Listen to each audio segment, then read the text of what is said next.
Il faut savoir que 68% des Français qui sont partis en France ont acheté directement aux prestataires.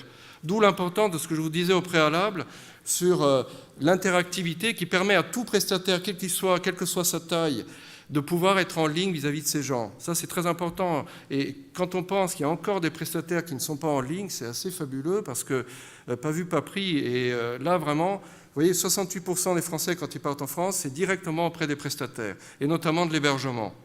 Camping, hôtel, gîte, chambre d'hôte, etc. Quand il n'y a que 20% quand ils partent en France qui passent par des tours opérateurs ou une agence de voyage.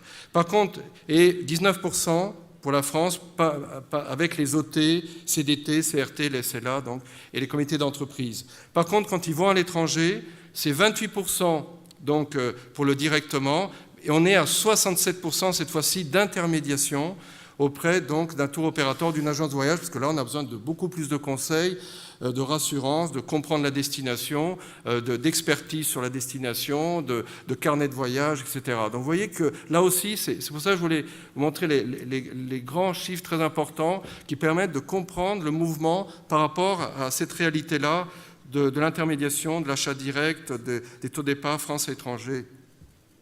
Et justement, les enjeux pour les intermédiaires, donc j'ai enlevé pas mal de slides parce que c'était 35 minutes, donc j'ai coupé, donc il y a des choses que je ne montre pas. Ça, j'ai fait une conférence à Nantes il y a 10 jours et je trouvais ça assez marrant, cet éléphant. Et je pense que les enjeux pour les intermédiaires sont vraiment là. Pour pouvoir faire monter les gens, là, ça va être de plus en plus difficile. Voilà, qu'est-ce que l'on remarque quand on fait l'étude, notre baromètre, c'est que les gens qui vont en agence de... Alors là, on a pris les gens qui intermédient. Hein, donc déjà, ils intermédient, là, tous ceux qu'on a pris. Et on a pris les profils de ceux qui passaient par des agences de voyage physiques par rapport à ceux qui passaient par des agences de voyage online.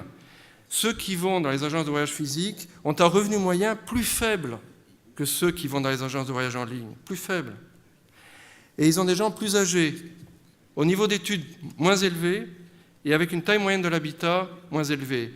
Donc, à contrario, ceux qui vont dans les agences de voyage online, ils ont un revenu plus élevé, ils ont un niveau du taux moyen plus élevé en corrélation avec le premier, un âge, ils sont beaucoup plus jeunes, et la taille moyenne de densité de l'habitat où ils sont, plus élevée.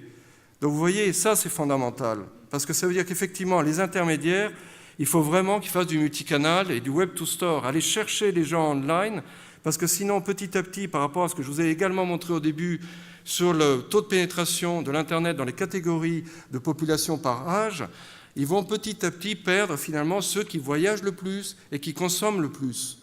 Donc ça, c'est vraiment totalement stratégique, pour n'avoir retenu que l'essentiel de cette partie qui comportait plusieurs slides.